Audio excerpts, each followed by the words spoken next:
There's not going to be a President Donald Trump. That's not going to happen. Donald Trump will not become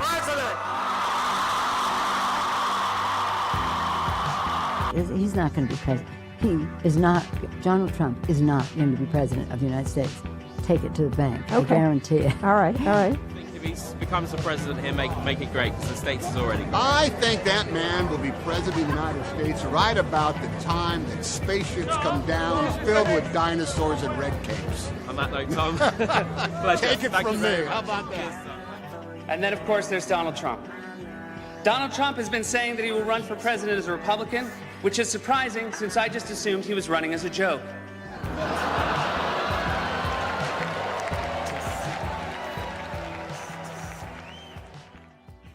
Okay, here we are. And which Republican candidate has the best chance of winning the general election? Of the declared ones, right now, Donald Trump. Ever since Trump ran for president, the media and liberal Hollywood continues to resist. Can you imagine Donald Trump standing up one day and delivering a State of the Union address? They find any possible way to bring Trump down, as well as his supporters. In a Saturday night skit, I continue to believe Mr. Trump will not be president. Do it. Remember, they said he'd never be president. Many said they'd leave the country too, but sadly never did.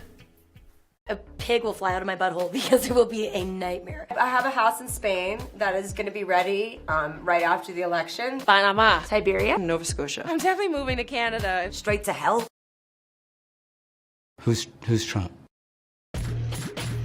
Even after he won, Obama talked about the economy never returning to the way it was unless Trump had a magic wand.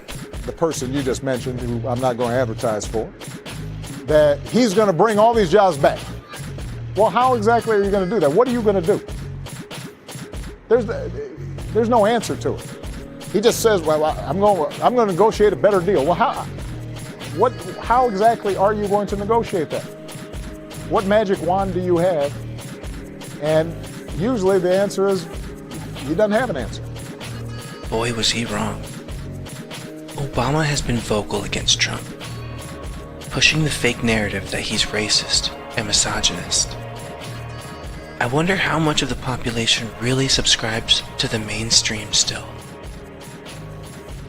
We all know this already, but how about we start looking at who can we trust?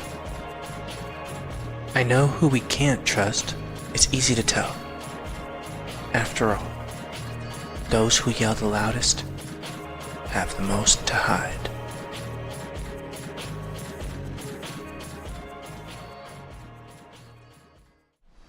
Solving the human trafficking epidemic, which is what it is a priority for my administration. I'm going to help out a lot. In 2010, Obama had 300 human trafficking arrests. That's a stark contrast compared to 2017, Trump's first year, where he had 6,355. So far, Trump's numbers have exceeded that. Trump's goal has been to end sex trafficking, particularly child sex trafficking, and he's been doing just that. So what does sex trafficking have to do with Hollywood? Well, a lot. It's quite an open secret, but child sex trafficking is rampant in Hollywood.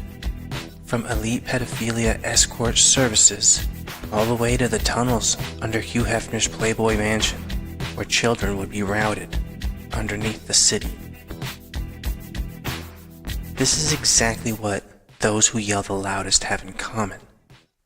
Child sex trafficking, in one way or another. How certain are we that there are pedophile sex rings built to serve Hollywood elite? Look no further than to... You talking to me? Robert De Niro. Robert De Niro has been so vocal as to express his desire to get physical with Trump. Why would he be so angry? What could Trump have done to directly piss off someone with so much money and fame? I'm going to say one thing. Fuck Trump. I'd like to see a bag of right in his face.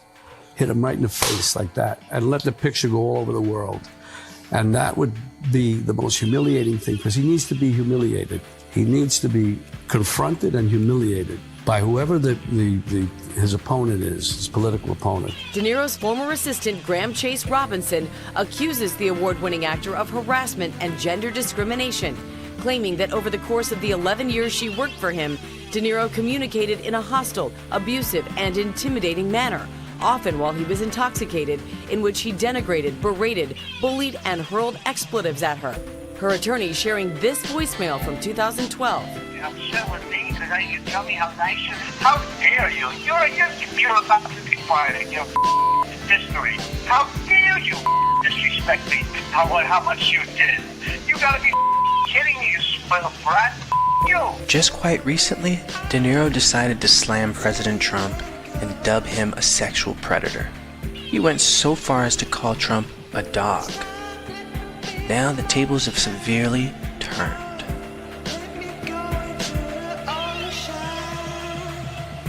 According to court records from 1998, independent journalist John Litchfield discovered that the prostitution agency routinely ensnared girls as young as 15, forcing them to have sex with Hollywood's rich and powerful elite. Its call girls entertained De Niro and many others. The agency specialized in tricking or trapping star-struck teenage girls into selling their bodies with the promise of careers as models or actresses. De Niro is a longtime friend of convicted pedophile rapist Roman Polanski, as well as womanizer Harvey Weinstein. Court records clearly show that Polanski went to see De Niro after raping the child, possibly to gloat about his latest conquest. In 1977, Polanski was charged with 5 counts of unlawful sexual intercourse. He fled to France where he couldn't be extradited, and it is believed that he may have hooked his butt buddy Robert De Niro up with the kitty sex ring.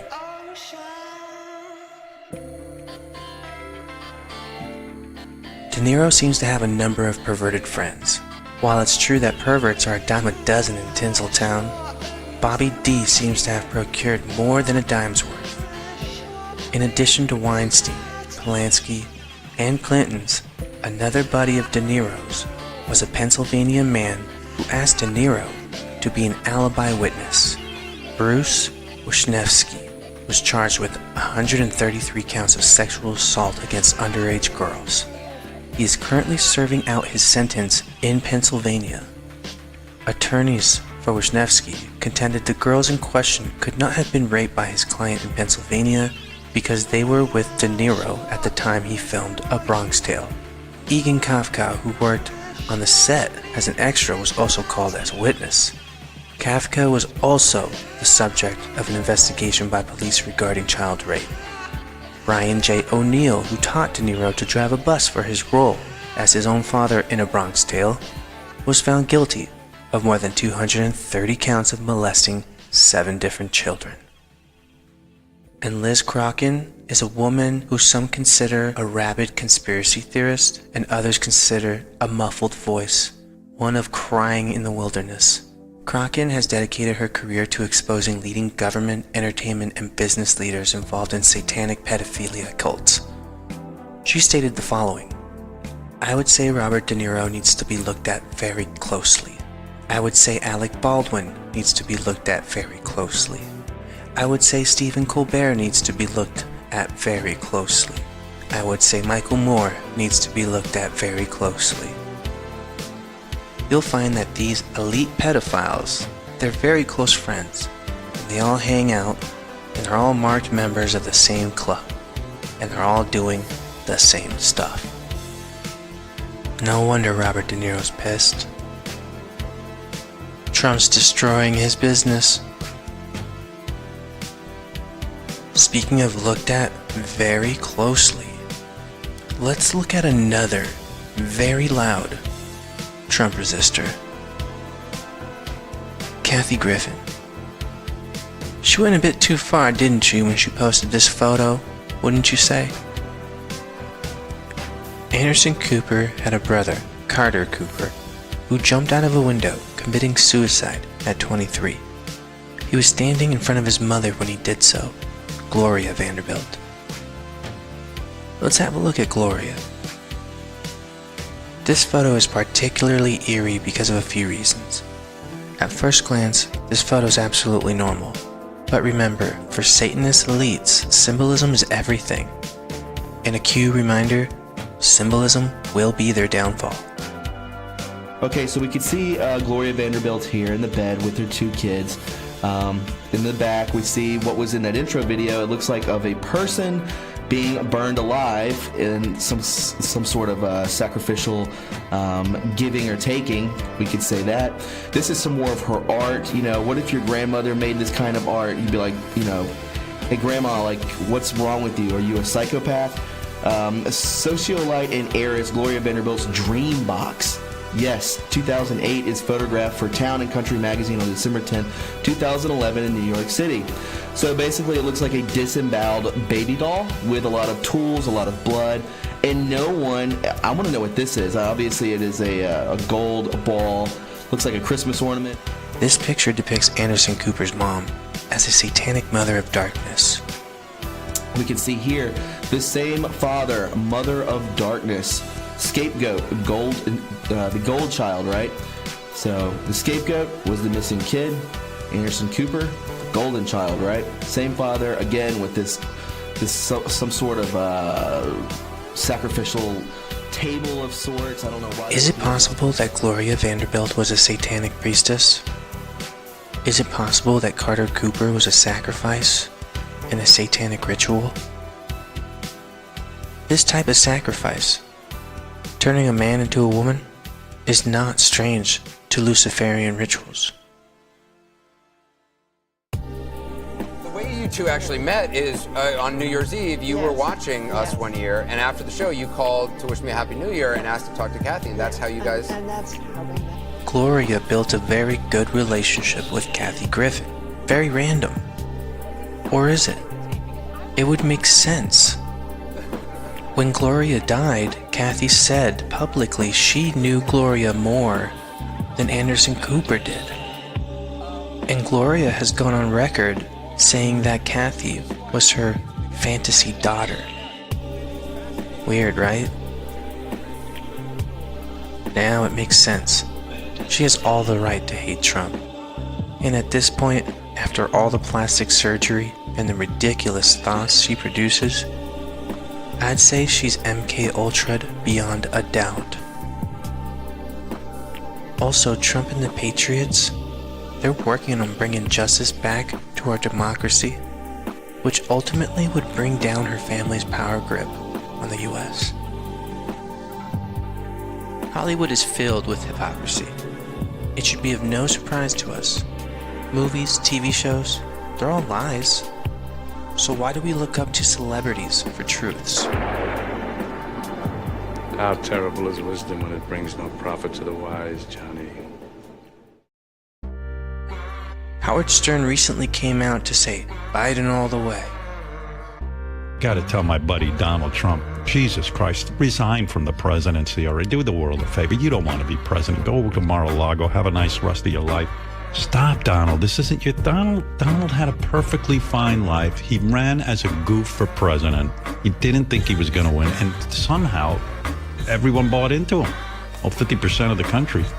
Or hold a big rally. Say, fuck this coronavirus with all of his followers and let them all hug each other and kiss each other and have a big rally. Big cocktail of disinfectant. Yeah, and all take disinfectant. And all drop dead. Hold up. Didn't you just say you'd never vote Democrat? You know what, Don? I voted Republican and I voted Democrat. I have vowed I will never vote for a Democrat again. I don't give a No matter who they are? No matter who they are. I don't care if God becomes a Democrat. I said I backed Hillary Clinton. I backed Al Gore. I backed John Kerry. I am done with them. And he goes, what happened? I go, the fact that these Democrats on the FCC are communists, they're for communism. They don't want to see companies... This is gangsterism. The things you say you hate about Trump are literally what you are. Just listen to your history. And then I said, oh, get the Olsen twins, Mary, Kate, and Ashley Olsen. What are they up to? Well, those are the two kids from Full House. Remember the two little girls from Full House? Sure.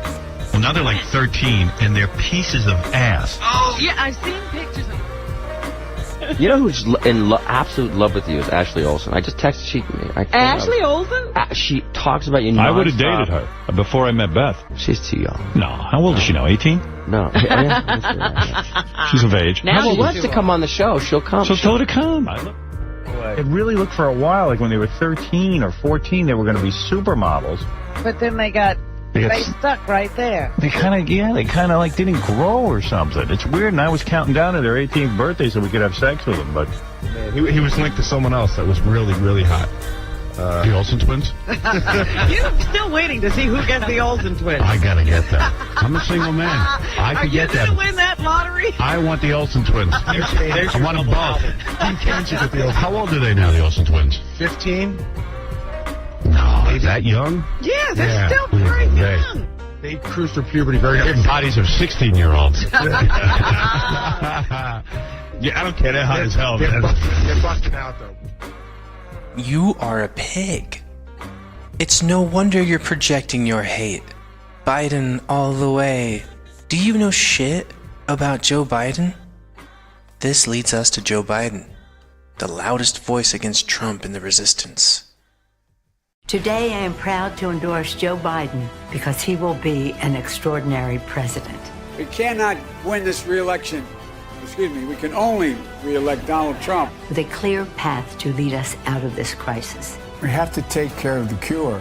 That will make the problem worse no matter what. Joe Biden brings values and integrity to work every day because he never forgets his roots. Kids used to come up and reach in the pool and rub my leg down. We need a forward-looking, battle-tested leader who will fight for the people. Poor kids are just as bright and just as talented as white kids. The strategic thinking to bring our nation together. I don't count drunk driving as a felony. A leader who is the personification of hope and courage. All men and women created by God. You know the thing. Values, authenticity, and integrity. His hands were down my skirt and up my skirt. He has a history of very dark perversions, from child pedophilia to now quite possibly rape. San Luis Obispo, California. Hello. Yes, hello. I'm wondering what a staffer would do besides go to the press in Washington. My daughter has just left there after working for a prominent senator and could not get through with her problems at all. And the only thing she could have done was go to the press, and she chose not to do it out of respect for him. Well, she had a story to tell, but out of respect for the person she worked for, she didn't tell it. That's true. Yeah, but these are the people who do come to the Lois Romanos, right? The staff worker who says, I want to let you know about what's going on, either with my boss or the guy down the hall. And a lot of these people have a sense of obligation. They feel that this public official should be accountable if it's something They're whistleblowers to the press. Joe Biden is a perfect example of what projecting looks like.